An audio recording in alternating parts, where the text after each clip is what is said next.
Hey YouTube, this is Farmall 51 here. Alright, I put the video up last night of the 3-point hitch here on the Farmall H, and had a lot of people asking, about wanting to see some more pictures, and I didn't really think about it yesterday when I did that, to take, a lot of pictures and things of it to kind of show you. And the way I had the camera set up, I didn't have my tripod to set it up when I was adding the hitch on, so didn't really do it the way I wanted to do it. But anyway, all right, I'm gonna go over. I'll start with the hydraulic setup here. Okay, go around. All right. A lot of people are asking about how it's hooked into the lift. Now, I don't know much about these lifts. Like I say, I've never had a Farmall H. This is the first H that I've ever ran. And I'm not sure. I've never really messed with these pumps before, but I do. Let's see. I know there's some ports on the other side there, but this is the one we hooked into.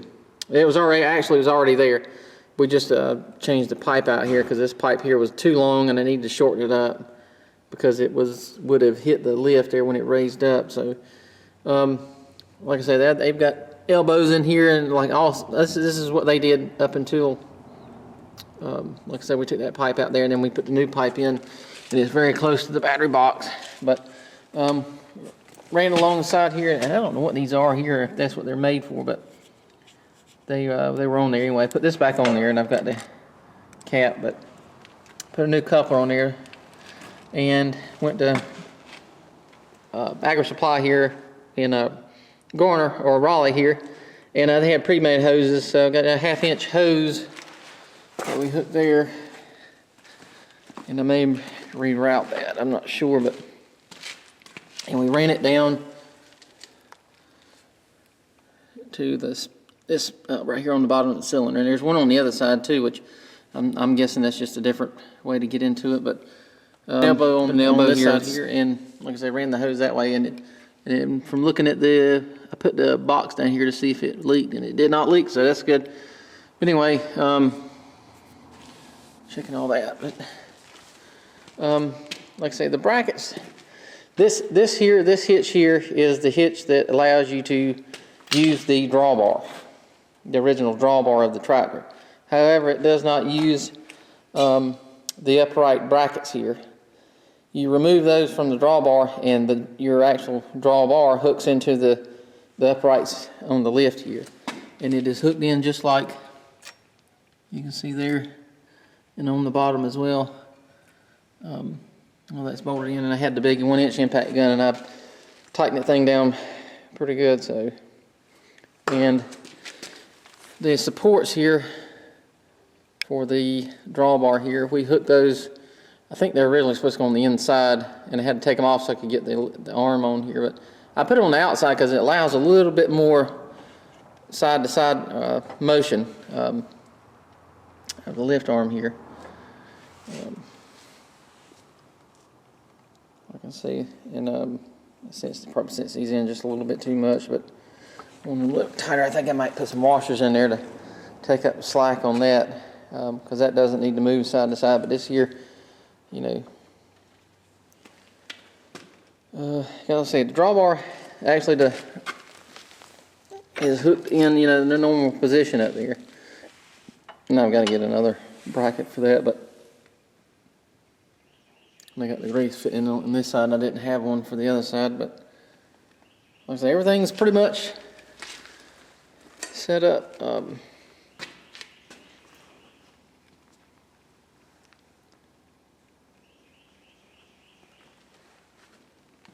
It wasn't really a bad, I mean, it was a learning experience. I've never put one on before, but it wasn't really that bad.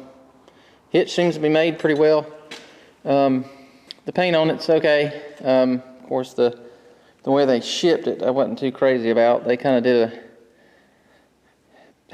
I would expect a little bit better out of shipping, but they kind of scratched up. Of course, that's just probably as cheap a paint you can get on there to get it out the door, but it's not, like I say, it's not going to be, it's on the, the tractor doesn't look much better, but like I say, it's just going to be used for tethering hay, maybe a little 3-point disc, hay rake, you know, little stuff, light stuff like that. No major heavy. Of course, you get, you know, too much on here, and you don't have that much weight on the front of the tractor. So, but like I say, it's not going to see any hard, heavy work. It's going to be mainly hay work and things like that. So, I've got to get some wire or something here to hold up the top link.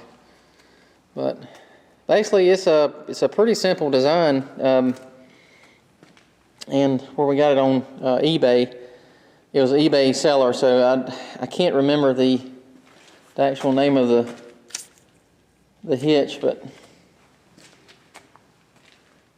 it's very comparable to this. I think it's pretty much the same one that Steiner's has, but this one here, it was $650, and then they had another like $150 or something like that for shipping. So not bad at all. Not, you know. And I had to move the seat back there a little bit there, but that was, one of them broke loose. But like I say, everything, I had to heat that one up a little bit to get that one to move. That one was kind of stuck, but as you can see here, drawbar is hooked right into the back of these uprights here. So hadn't hooked anything up to it. And I won't. It's going to my father-in-law, so he will be using that. But I'll be hauling it. It'll be going to the Benson show this weekend in Benson, North Carolina. Classic Antique Power. We're going to take a couple, the tractor club here we're going to take a couple tractors to it. So, and I'm going to go ahead and take this one down there for him and let him go ahead and take it back to his house. But this is pretty much that way the hydraulics are set up, the way it was on the tractor originally, and it actually come out to about right here. And as you can see, there's some of the paint missing where it come up and it had touched. So I went back and got a 30-inch piece of pipe there and shortened it up, put the coupler on it. So all that, it's out of the way. I may move this hose just a little bit and get it where it won't touch anything, and put a sleeve on it right through here just so it doesn't rub. Because over time, if you do and you got pressure, it will find a weak spot. So, but like I say, I got the lift, had to add about a quart of oil to the lift. It was a little low anyway, but I added a quart to it to help fill the cylinder up. And we cycled it through, as you've seen in the video last night, several times, and it worked, but went up and down no problem. And the little lever up there for the lift there, I had to, I didn't know you quite pushed, I thought the thing wouldn't go back down, so I had to push it down a little bit harder, and it actually went down like it's supposed to. But this here is what I guess you'd call a double acting cylinder, a Dalton, and I don't know, what, just a regular old farm cylinder, 4-bolt farm cylinder there. But like I say, it's a double acting cylinder, but the way we plumbed it into the bottom, so it only works as lift. It will only push up, has up pressure, so, and no down pressure. The down pressure is whatever the weight you have on the implement or the hitch itself here. So like I said, that's all we need it for. We don't need any down pressure. And like I say, it has you can see right here where it allows it to float. If you have or the way that's set up there. But a lot of people ask them, why come you didn't do it that way? But that's not the way we wanted it to. It's not the way what we're going to be using it for. So, but anyway, so like I say, it's the first time for putting this lift on, and a lift on a tractor like this. So, and I highly recommend it. And I'll see if I can get some more information on where I got the lift. And if you want to, you can purchase the lift. Go check them out and purchase the lift. Also, purchase you one. And I believe this one fits the M as well. Because it's made a little bit longer, so it'll fit the M and H. So 300, 400, 350, 450. And I believe there was a gentleman that had a video, and he had the live PTO lever that would be here like on a 300 or 350. It was interfering with this here, or I think it was interfering with something here, and they actually sent him some type of an extension bracket or something that allowed it to be set out of the way. And then he had an issue with his drawbar that had the drawbar slid back, so he had the little strap here. He had to re-drill a hole for that to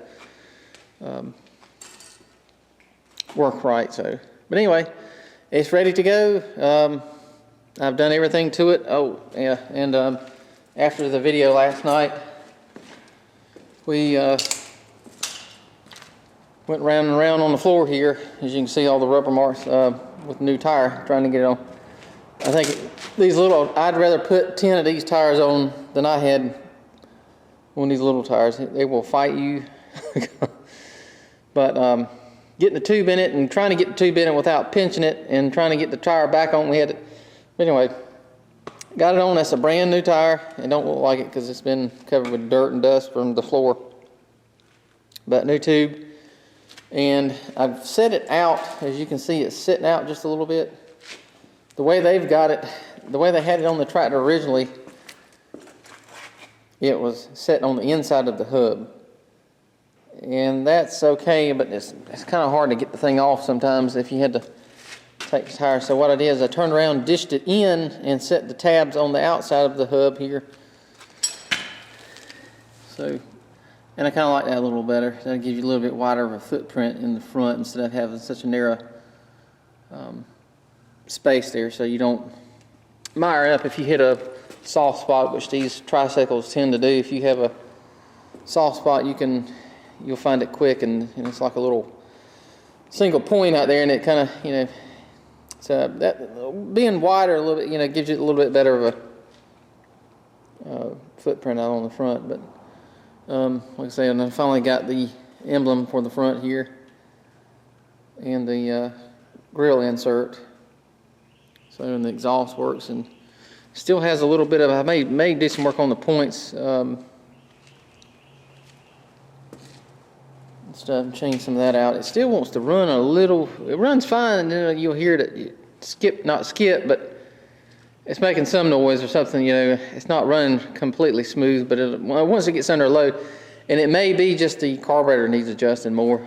Like I say, I haven't played with that much more, but anyway.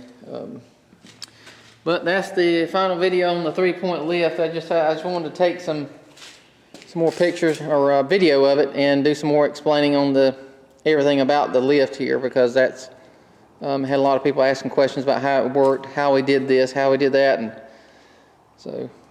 But anyway, if there's anything else you want me to know, check out the Facebook page, Farmall 51 on Facebook, and I'll have some more pictures probably later on there.